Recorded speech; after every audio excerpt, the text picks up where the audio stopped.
Bonjour à tous, j'espère que vous allez bien ce matin. J'ai tenté de me mettre sur ma page donc Aoudoumla approche de soins, mais je sais pas, il y a un petit bug informatique qui fait que j'arrive pas à faire ce que je voulais. Bref, c'est pas grave, on va faire ça autrement. Donc pour les gens qui avaient envie de passer ce moment avec moi autour de l'homéopathie pour les bovins, du coup, ce ne sera pas sur ma page, mais plutôt sur mon profil. Mais j'imagine que tous ceux qui ont accès à ma page ont accès à mon profil. Désolée pour ce petit inconvénient. Le but, c'était qu'on puisse partager ensemble aussi aujourd'hui. Donc, si jamais, n'hésitez pas à me faire coucou et à me mettre en commentaire que vous êtes là. Parce que du coup, autrement, je ne vous vois pas.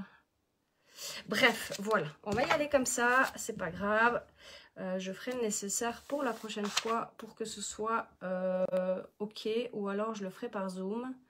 Je suis pas une experte encore de tous ces outils, je teste tout ça, donc il me faut un petit temps d'adaptation. Voilà, bon. Alors, bonjour à tous déjà, hein, pour ceux qui me connaissent peut-être pas, moi je suis Virginie Jean, je travaille avec le monde animal, essentiellement la race des reins, en reboutement, en homéopathie, en énergétique et en communication intuitive. À côté de ça, je donne aussi des soins aux humains, aux adultes et aux enfants, en énergétique et en approche Access Bar, pour ceux qui connaissent cette magnifique approche que j'adore d'ailleurs. Aujourd'hui, j'avais envie de prendre un petit temps avec vous pour vous partager l'utilité de l'homéopathie dans l'élevage et pour ma part essentiellement avec la race des reins, cette médecine vibratoire qui à mon sens est plus qu'utile et plus que incroyable avec le bétail, et c'est ça que moi j'aime tout particulièrement et que j'ai envie de continuer à creuser toujours plus et toujours plus. Pour ceux qui me connaissent et qui ont peut-être déjà fait appel à moi, vous avez certainement déjà eu des expériences, vous avez certainement peut-être expérimenté par vous-même. L'homéopathie, tout le monde en a déjà aussi entendu parler, donc vous avez certainement déjà plein de petites idées aussi, hein, ou d'idées reçues que le collectif transmet par rapport à ça. Vous avez certainement déjà tous entendu parler de l'arnica par exemple, pour ne citer que celui-là. Et vous avez certainement déjà tous un peu vos idées à ce niveau-là. Mais aujourd'hui, j'avais envie de vous en dire un peu plus. Et puis de vous dire aussi, moi, ma vision des choses par rapport à ce monde de l'homéopathie que j'aime allier au monde des bovins. Et surtout de la race des reins. Déjà, peut-être vous dire en deux mots comment moi je suis arrivée en fin de compte à l'homéopathie, qu'est-ce qui m'a amené à utiliser cette médecine douce pour les vaches. Alors tout d'abord, c'est une thérapie que j'ai utilisée pour moi-même. À l'époque, j'ai eu en 2019 un souci de santé qui a fait que j'ai été hospitalisée et où j'ai eu droit autant à notre approche occidentale avec un focus très ciblé sur un organe. Et puis, en sortant de là, je me suis dit non, mais c'est pas possible. Ma problématique, oui, ok, elle est ciblée en ce moment sur l'organe de mes poumons, mais il y a tout ce qu'il y a autour qui impacte ma vie et qui impacte aussi comment je vais réagir et comment mon corps va s'adapter à ce que je suis en train de traverser dans ma vie et va créer des symptômes qui vont m'amener à telle problématique. Donc j'ai fait appel à une amie homéopathe pour lui demander de l'aide et pour voir avec elle s'il y avait possibilité d'aller un peu plus en profondeur dans le traitement pour que surtout cette problématique ne revienne plus chez moi. J'ai eu la surprise de voir qu'en utilisant un traitement de fond, on pouvait déjà dégager passablement de choses et que surtout, c'est pas que l'organe cible ou l'organe qui fonctionne pas bien qu'on a été regardé ensemble, mais tout mon état émotionnel, comment je me sentais dans cette période de vie, est-ce que j'étais triste, est-ce que j'étais en colère, est-ce que je me sentais frustrée par rapport à des situations que je traversais, quel était l'état émotionnel qui m'habitait pendant cette période-là. Et puis aussi, quel était mon équilibre de vie? Est-ce que je m'offrais suffisamment de temps ou est-ce que je travaillais comme une folle et que j'étais à 200% encore à la maison pour les enfants et pour tenir la barque? Et c'est vraiment ce tout qui a fait qu'on a pu cibler le bon remède. Donc du coup, ça m'a passablement questionnée en me disant, mais ben si ça a fonctionné si bien chez moi, pourquoi est-ce que ce ne serait pas le cas non plus avec nos animaux et entre autres avec la race des reins où on rencontre aussi des problématiques à répétition et aussi des problématiques d'urgence. Donc j'ai cherché un peu en Suisse romande parce que ben, malheureusement je parle mal l'allemand, donc je ne me sens pas apte à pouvoir me former dans une autre langue que le français. Donc j'ai cherché en Suisse romande un vétérinaire homéopathe et j'ai fait la rencontre d'une chouette femme qui est aussi agricultrice, Doris Pellet, sur le canton de Vaud, pour ceux qui la connaissent peut-être ou pour ceux qui auraient envie de faire appel à elle.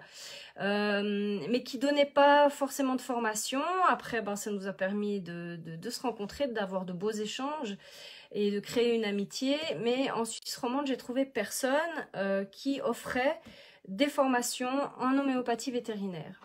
Donc j'ai creusé, j'ai ouvert mon champ, mon horizon et j'ai cherché du côté de la France où là je suis tombée sur Patrice Rouchaussé qui vit en Ardèche et qui est vétérinaire homéopathe. Je l'ai contacté, je lui ai demandé s'il était d'accord de venir donner des formations ici et de me former. Et du coup, ben, ça fait maintenant, je dirais bien 3 ans qu'on se connaît, qu'il vient donner des formations en Valais et que je continue à distance à me former avec lui. Je suis aussi allée sur le terrain avec lui en Ardèche et dans les Hautes-Alpes pour faire des consultations dans des endroits magnifiques et dans des endroits bien retirés, où ils rencontrent aussi, les éleveurs rencontrent pas mal de problèmes similaires aux nôtres, que ce soit dans les pathologies, dans les attaques de loups, enfin voilà, dans la vie à la montagne. Et j'aime vraiment beaucoup l'approche de Patrice et je la trouve très riche dans ce qu'il apporte aux animaux de rente et spécifiquement aux bovins. Donc, suite à cet échange, j'ai continué toujours plus à me former avec lui. Puis, s'est ouvert la possibilité d'entrer à l'école de Paris, à l'école d'homéopathie de Paris, cet automne pour une formation totalement complète de 3 ans. Donc, je vais démarrer ça cet automne pour 3 ans, pour vraiment pouvoir me former totalement. Et de toute façon, l'homéopathie, c'est l'histoire d'une vie, donc je pense que c'est sans fin, c'est tellement passionnant, il y a tellement de remèdes à découvrir, à rencontrer, de choses à expérimenter que voilà, je pense qu'il y a juste zéro limite à ce niveau-là. Donc voilà pour mon parcours, comme ça vous avez quand même un peu un petit tableau de comment moi je suis arrivée à l'homéopathie. Ça fait du coup maintenant un certain temps que j'expérimente sur le terrain, que ce soit avec nos vaches ou que ce soit avec les éleveurs qui me contactent. J'expérimente sur plein de problématiques différentes. J'ai pas forcément besoin d'avoir une pathologie derrière, ça peut aussi être des problèmes de comportement ou des problèmes dans le troupeau, toutes sortes de choses.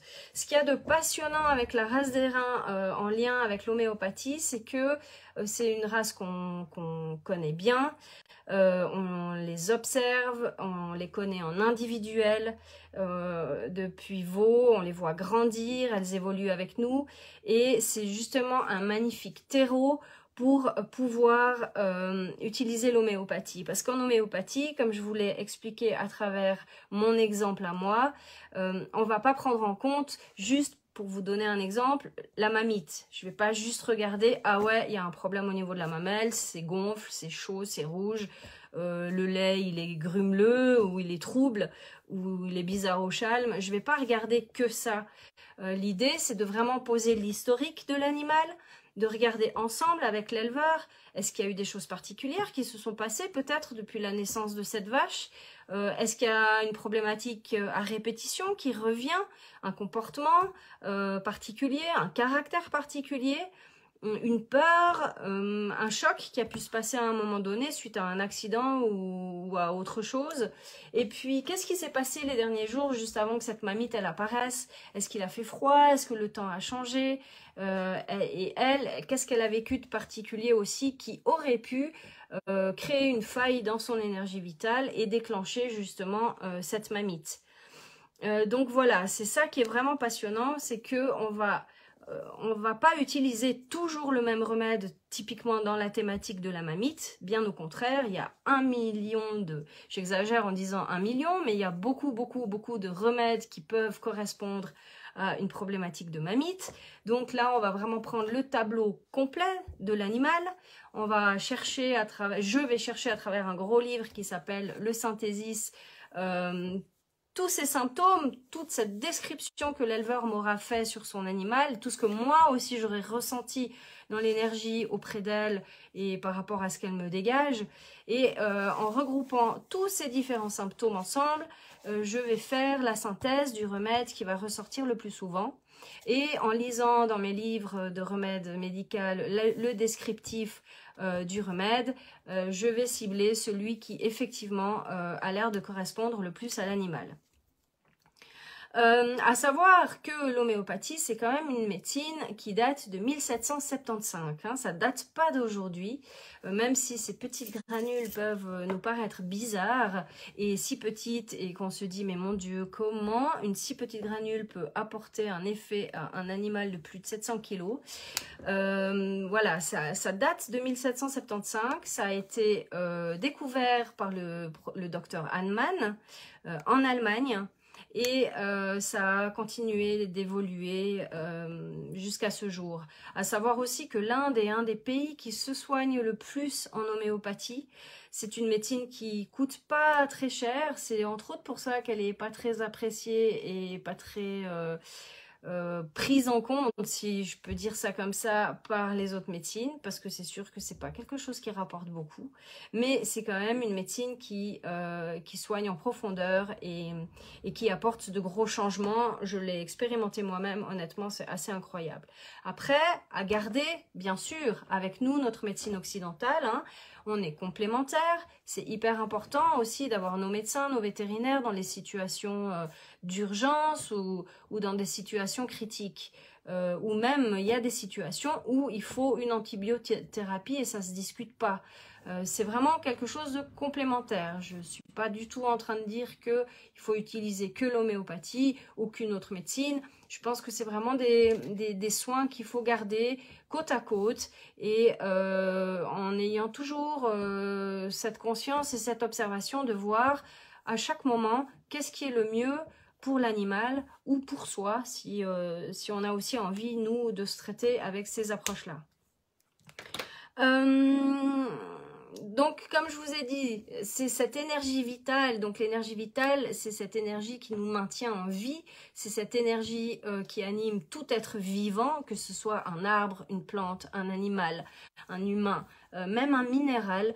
Il y a une énergie vitale. Et le but de la vie, en fait, c'est d'être en équilibre et de faire en sorte qu'on soit toujours bien dans notre énergie vitale. Donc, comment on est bien en fin de compte dans notre énergie vitale, que ce soit pour nous ou pour un animal, c'est d'avoir un bon équilibre de vie, c'est-à-dire d'avoir une bonne hygiène de vie, que ce soit à travers l'alimentation, à travers suffisamment de repos, d'avoir une bonne hygiène de vie au niveau aussi des contacts sociaux qu'on a, d'avoir du contact, mais d'avoir aussi des temps de solitude et des temps pour soi, des temps de retrait, où on peut aussi se retrouver et puis se ressourcer, d'avoir un équilibre, que ce soit, il y a des gens qui vont aimer la culture et que ça va leur faire du bien, d'être en lien avec ce monde-là, d'être nourri par des expositions, par des concerts, par des choses comme ça. Je fais un petit coucou à mon papa en passant, que je vois être présent.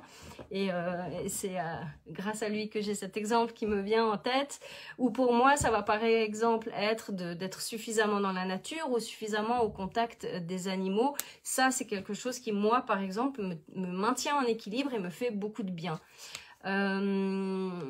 Voilà, je peux vous donner encore plein d'exemples, mais le but, c'est vraiment de maintenir notre énergie vitale.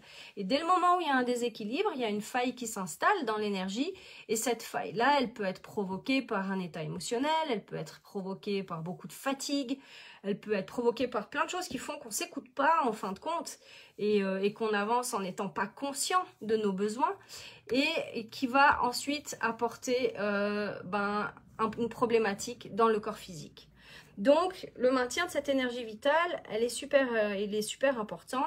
Et le but de l'homéopathie, le but de ces petites granules magiques, si je peux dire ça comme ça, c'est justement de réapporter à l'intérieur de soi ou à l'intérieur de l'animal que le corps puisse se remettre en mouvement pour retrouver à nouveau cet équilibre qui va le remettre en santé.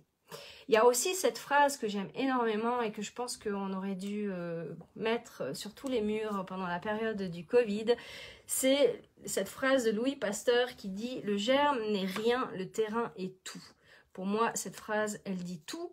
Effectivement, on vit en permanence avec des bactéries, avec des virus, et ça fait partie de nous. On est rempli de bactéries dans notre flore digestive, dans notre corps, et ça fait partie du monde du vivant.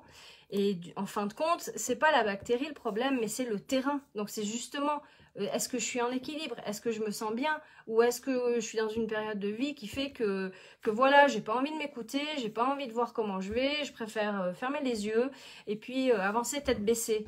Et du coup, pouf, je tombe en maladie. Oh, quelle surprise! Donc voilà, cette phrase, je pense qu'elle résume extrêmement bien tout ça. Et c'est peut-être ça que des fois j'aurais envie de voir plus émerger dans notre culture occidentale. C'est cette approche-là qu'en fin de compte, le terrain il est hyper important, ce soutien de l'énergie vitale, et que des germes et des bactéries, de toute façon, ça fait partie du vivant et il y en aura toujours partout. Et heureusement d'ailleurs. Du coup, oui, voilà. À travers toute mon approche en homéopathie, j'ai eu envie aussi au fil du temps, au fil du contact avec les éleveurs, au fil de vos demandes, vous les éleveurs justement, j'ai eu envie de vous offrir, de vous proposer une formation sur une demi-journée, que ce soit pas trop long, parce que je suis aussi consciente que l'homéopathie c'est pas toujours facile à comprendre et que ça donne aussi ça demande beaucoup de temps, beaucoup d'énergie. Donc j'ai eu envie de vous proposer une petite formation sur une demi-journée où je vous pose les bases quand même de l'homéopathie, parce que si vous n'avez pas les bases, vous n'allez pas comprendre pourquoi l'utiliser et comment ça fonctionne, et c'est quand même super important. Pour ensuite pouvoir être un peu plus autonome et pouvoir expérimenter à travers des problématiques d'urgence. Tels que les traumatismes qu'on rencontre à la montagne avec les vaches, ou n'importe, quand elles se font une entorse ou qu'elles se blessent, qu'il y a un coup de corne ou un coup dans l'œil, les blessures aux yeux, toutes ces choses, une corne cassée. Les problématiques de vélage aussi, là on rentre dans le vif du sujet en ce moment. Donc il y a aussi plein de remèdes qui sont super intéressants et qui sont simples à utiliser dans les situations de vélage, que ce soit pour dilater simplement le col, aider à une dilatation du col, ou une génisse qui est en panique et qui sait peut-être pas trop, qui est là, perdue, et qui se dit mon Dieu mais qu'est-ce qui se passe? Des fois elles sont un peu dans cette énergie où elles comprennent pas ce qui se passe, elles comprennent pas ce qu'elles doivent faire, où elles se fatiguent. Donc là aussi il y a des remèdes aussi pour les poser, les calmer. Et aussi dans les situations même plus critiques où on a besoin du vétérinaire, ça peut être un soutien en attendant l'arrivée du vétérinaire, et aussi pendant le temps de travail du vétérinaire, ou si ça part en césarienne ou ce genre de situation. À travers cette petite formation, je vous propose aussi d'aborder la thématique de réanimation des veaux, parce que c'est aussi une situation qu'on rencontre souvent, un veau qui a bu la tasse, qui ne respire pas, ou que ça crépite dans les poumons, qu'on ne sait pas trop quoi faire à part le secouer et puis espérer qu'il reprenne son souffle, ou un veau qui a souffert pendant le vélage parce que ça a pris trop de temps. Là aussi, enfin voilà, il y a plein de remèdes aussi qui peuvent accompagner ces situations-là. J'ai ciblé des situations d'urgence parce que là, on va vraiment cibler une situation dans le corps physique, dans le moment présent. Du coup, je pense que vous avez peut-être, tous ceux qui ont peut-être déjà utilisé de l'homéopathie, à côté du nom, là vous voyez peut-être pas, mais il y a toujours un petit chiffre avec un 5CH, hein, ça c'est l'unité qu'a créé le docteur Hahnemann justement. Et plus on est dans des bases dilutions, donc du 7,5 et du 7CH, plus on va taper, ou disons on va avoir un impact dans le corps physique de l'humain ou de l'animal. Donc là, le but, c'est ça. Dans les situations d'urgence, on veut vraiment agir dans le corps physique. Le reste, on s'en occupera plus tard, j'ai envie de dire. Donc là, c'est des remèdes à base dilution, 5,7-CH, qu'on peut répéter toutes les 10-15 minutes jusqu'à ce qu'on ait vraiment quelque chose qui se passe, un changement vers un mieux, ou changer de remède si vraiment il ne se passe rien. Où il n'y a pas vraiment de danger quant à l'utilisation, parce que de toute façon, ça va être sur une courte période. Donc ça, c'est le contenu justement de cette formation d'une demi-journée. La prochaine, elle a lieu le 16 octobre. Elle sera donnée à l'hôtel Terminus à Sierre, au restaurant de Courtaine, que je remercie au passage d'ailleurs, hein, parce qu'ils me permettent d'utiliser leur salle qui est juste magnifique. Il y a une belle énergie, une belle ambiance dans ce lieu, et je les salue chaleureusement, Didier et sa femme Carmé, de me permettre de donner cet atelier dans leur espace. Oui, donc l'atelier le 16 octobre, il y a encore des places pour les gens qui seraient intéressés. Avec cet atelier, j'ai aussi créé un support de cours. C'est un petit support plastifié où vous avez des cartes et il résume le cours que je vous ai fait. Et ce support, vous pouvez justement l'utiliser et le garder précieusement à l'écurie. Et il vous accompagne dans les situations d'urgence où souvent on est un petit peu quand même dans la panique ou dans le stress de devoir agir rapidement. Et vous avez tout sous la main pour pas avoir besoin de vous rappeler par cœur du cours que je vais vous donner. Et vous pourrez l'utiliser sans autre sur le terrain. À côté de ça, je suis heureuse aussi de collaborer avec le laboratoire d'homéopathie Homéolab à Martigny.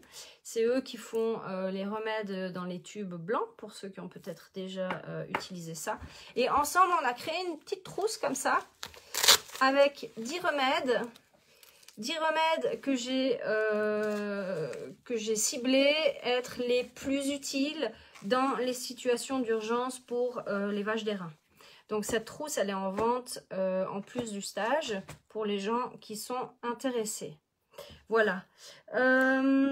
Ensuite, encore un petit mot parce que c'est quelque chose que je trouve super important de dire en fait par rapport à l'homéopathie, et quelque chose qui est mal compris, je trouve, c'est qu'en homéopathie, on ne fait pas de prévention et on ne fait pas de cure. En fait, l'homéopathie, c'est une médecine ou un traitement dans le moment présent. On agit par rapport à ce qui se passe ici et maintenant. Alors, il peut bien sûr y avoir un impact dans ce qui se passe dans le moment présent en lien avec le passé, mais c'est le moment présent, les symptômes du moment présent qu'on va traiter. Et on n'agit pas dans le passé, on n'agit pas dans le futur. De toute façon, ces deux temps-là, c'est de l'illusion, ça n'existe pas. S'il y a quelque chose qu'on veut changer, c'est dans l'ici et maintenant. Voilà, et je trouve des fois un peu dommage parce que ça, c'est quelque chose, je trouve, qui est souvent mal compris et que ça peut faire des dégâts. Parce qu'un remède que vous allez donner, disons, à répétition pendant, allez, un mois, tous les jours ou tous les 3-4 jours, sur du long terme, à un certain dosage, eh ben, vous allez créer les symptômes que vous voulez justement faire disparaître. Et après, vous allez vous dire, oh ben, voilà, tu vois, la homéopathie, en fin de compte, ça sert à rien, ça marche pas. Donc, juste bien comprendre ça, on ne fait pas de prévention en homéopathie, on agit sur le symptôme du moment présent, sur ce qui se passe ici et maintenant, le seul temps réel en fin de compte, hein, le seul temps sur lequel vous pouvez agir, que ce soit pour vous ou pour n'importe quoi, ou pour vos animaux. Et on ne fait pas de cure. Pour la prévention et la cure, en fait, là, on va plutôt travailler en phytothérapie, donc c'est-à-dire avec la plante, ou avec les fleurs, ou en aromathérapie, ou avec des matières qui sont beaucoup plus denses dans l'énergie. Là, c'est pas moi qui vais aborder ce sujet-là parce que je me sens pas du tout à l'aise de le faire pour les bovins. Et c'est pas une approche que j'ai envie, moi, de développer pour ce monde-là. Il y a plein de gens certainement qui le font très bien, mais c'est pas une approche que moi je pratique tellement. Voilà, donc juste que ça se soit bien clair. À côté de ça, je continue aussi à donner les stages de communication intuitive. Le prochain aura lieu le 23 octobre à Sembrancher, à l'espace SOAM. Et puis pour janvier ou début d'année, les dates, vous pouvez toutes les trouver, ainsi que mes tarifs sur mon site internet, donc www.virginiejean.ch. Là, vous trouvez toutes les informations. Et puis peut-être qu'avec un peu de chance, je suis encore en discussion donc avec Patrice Rouchaussé, mon ami homéopathe vétérinaire, pour voir s'il a la disponibilité de venir en Valais en début d'année 2023. Mais je vous tiendrai au courant dès qu'on aura décidé d'une date et qu'on aura fixé tout ça. Voilà. Que vous dire d'autre pour ce matin? Oui, comme je le dis souvent, là il y a les stages qui sont posés à Sierre et qui sont posés à Sembrancher. Mais si vous êtes hors Valais, c'est avec joie que je me déplace aussi. Hein. À partir d'un minimum de 400 personnes pour les stages ou pour les ateliers d'homéopathie, je viens très volontiers. J'aime aussi beaucoup découvrir d'autres régions, rencontrer d'autres éleveurs. Je trouve ça très riche. D'avoir aussi des discussions avec des gens qui travaillent avec autre chose que la race des reins, même si en Valais, je côtoie aussi des éleveurs de vaches laitières et de yaks et autres. Mais c'est vraiment avec joie que je me déplace dans d'autres cantons, et n'hésitez pas à me faire la demande pour avoir des conférences aussi que je donne. Je donne souvent des conférences sur ma pratique, sur ma vision du monde animal et de la communication intuitive, et de l'homéopathie et de mon travail en reboutement. Donc ça aussi, c'est des choses que je donne avec joie, les conférences. Donc si vous êtes intéressé, très volontiers, je me déplace aussi pour des conférences. Donc n'hésitez pas à me faire signe, hein, soit par le biais de Facebook, soit par mon site internet. Vous avez toutes mes coordonnées sur mon site internet pour me contacter. Je crois que pour ce matin, j'ai un peu fait le tour de ce que j'avais envie de vous partager. Ah oui, je vais terminer par ceci, je crois, puis après on verra si vous avez des questions. Je vais terminer par ceci. Encore hier, on m'a posé la question, c'est quoi Audumla sur ta Jeep? Alors, effectivement, Audumla, j'ai choisi ce nom pour mon petit business parce que Audumla, en fait, c'est la vache sacrée nordique. Et que j'avoue que je me sens plus attirée par les pays du Nord que par l'Inde. Donc la vache sacrée nordique me parlait beaucoup dans son énergie. Et en fait, c'est la vache qui, par ses 4 pieds, a laissé couler son lait, qui a créé les premières rivières et qui a permis de nourrir le premier homme sur Terre. Et je trouve cette image juste magnifique. Et voilà, et cette connexion aussi de la vache, son lien à la terre, son ancrage à la terre, et par ses cornes, son ancrage au ciel et aux constellations, à la voie lactée. Voilà. Donc Audumla, c'est tout ça pour moi. Donc c'est elle qui m'accompagne à travers ma pratique, à travers mon petit business et sur ma Jeep. C'est mon petit clin d'œil à ces vaches que j'affectionne vraiment tout particulièrement la race des reins quand même, et qui moi me permettent justement d'être en équilibre jour après jour, et qui m'apprennent énormément et qui m'apprennent aussi à me dépasser, à dépasser mes limites dans des situations où j'ai peur, où j'ose des fois pas faire certaines choses avec nos vaches, et où j'adore aller vous rencontrer, vous les éleveurs, venir vers vous pour les soins, rencontrer vos vaches. Ouais, je vous remercie d'ailleurs tous infiniment, parce que c'est grâce à vous que je peux vivre de ma passion et que je peux continuer à expérimenter, à approfondir mon travail et m'enrichir, et du coup vous enrichir par la même occasion. Alors je ne sais pas s'il y a des questions, je ne sais pas du coup comment ça fonctionne tout ça. Si jamais, n'hésitez pas. Pour les gens qui sont en ligne en ce moment, s'il y a des gens qui ont des questions, vous pouvez le faire soit maintenant ou alors dans un deuxième temps. C'est pas obligé que ce soit là maintenant non plus. Vous pourrez mettre aussi vos questions en commentaire après coup. Il n'y a pas de souci, je vous réponds avec joie. Le but, c'était aussi qu'il y ait un échange, une interaction entre les gens qui peuvent être intéressés par cette thématique. Mais voilà, j'essaierai de faire au mieux pour la prochaine fois, et de peut-être passer plutôt par le biais de Zoom pour que l'on puisse être tous ensemble et échanger. Je suis pas encore à l'aise avec tout ça. Bref, j'expérimente. Merci pour votre indulgence. Et merci surtout pour votre présence. Merci pour votre intérêt. Et ben, je vous souhaite un magnifique week-end. Hein. Ça fait du bien quand même qu'il pleuve, même si ça s'est quand même bien rafraîchi. Et ben, je vous dis à bientôt. Prenez bien soin de vous dans cette entrée dans l'automne. Et tout de bon. Bye bye.